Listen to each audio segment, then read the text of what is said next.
kondisi kehadiran penuh. Jadi penuh perhatian, peduli, ikhlas, dan totalitas itu harus kita punyai kalau kita sebagai coach.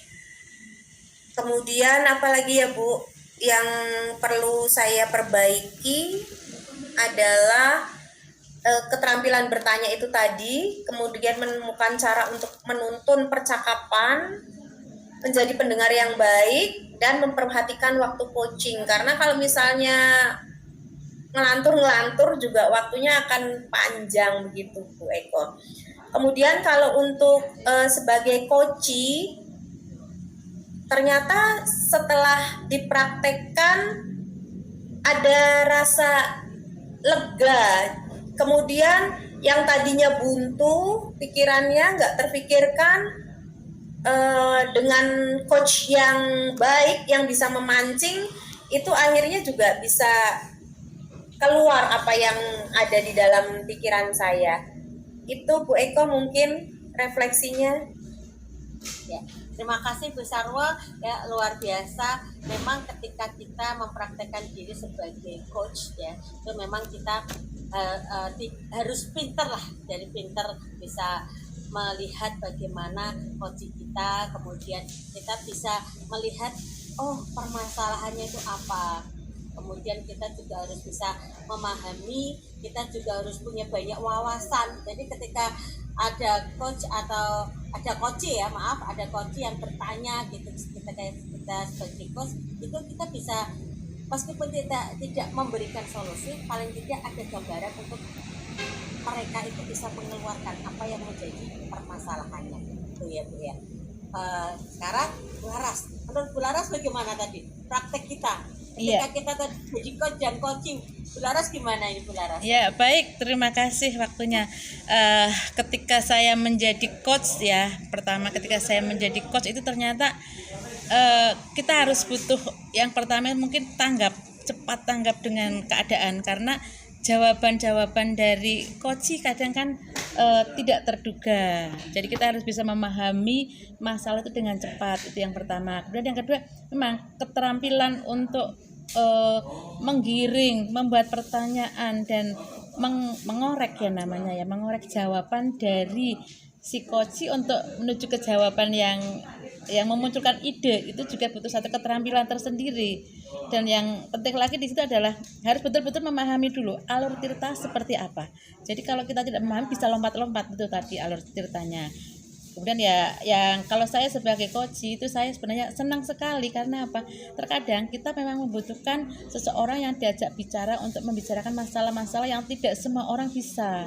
Dan kalau dengan cara seperti ini berarti kan oh ternyata saya bisa loh bicara dengan Bu Eko, dengan Bu Sarwo gitu loh. Kadang yang bisa memahami dan secara tidak langsung itu kan seperti memberikan satu pencerahan.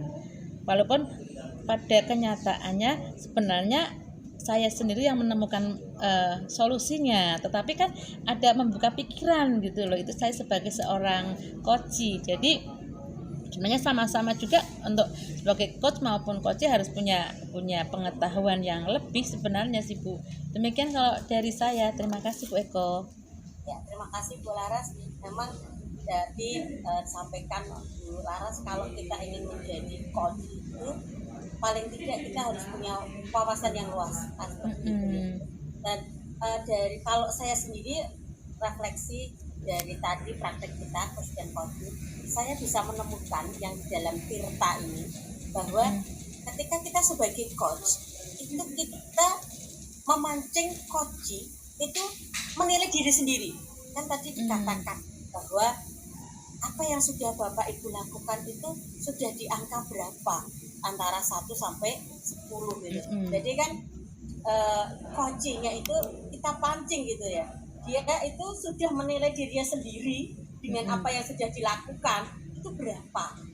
Dengan bisa menilai diri sendiri tadi, kemudian kita juga bertanya targetnya berapa, keinginannya berapa lah. Seperti itu kemudian kan mendorong seorang coachnya tuh mendorong coachingnya akhirnya berpikir oh iya saya juga harus punya target gitu ketika ditanya ya pengennya angka berapa, kalau sekarang sudah baru 4 atau baru 5, lah pengennya berapa. Nah dari situ sudah ditemukan bahwa nilainya pengennya 8, pengennya 9. Ketika kita sudah berpikir nilai, berarti kan yang kita lakukan selama ini kan masih salah gitu. Makanya ini coachingnya itu bisa memunculkan ide gimana bisa mendapatkan nilai yang sesuai tadi targetnya. Itu langkah-langkahnya akan berpikir, karena coaching sendiri kan yang merasakan permasalahan itu, kan dia yang tahu permasalahannya. Dari situ Betul. dia akan menentukan ini apa, kalau target bisa 8 bisa 9, itu yang harus dilakukan apa gitu. Jadi yang sangat menarik dari metode Tirta ini, saya mengambilnya di situ. Jadi saya melihat bahwa ada kata-kata ya, ada dalam tuntutan di Tirta itu, seorang coach itu meminta coachingnya untuk menilai dirinya sendiri dan kemudian nilai yang diinginkan berapa. Kalau saya mengambil dari refleksi dari metode Tirta itu yang sungguh luar biasa di situ.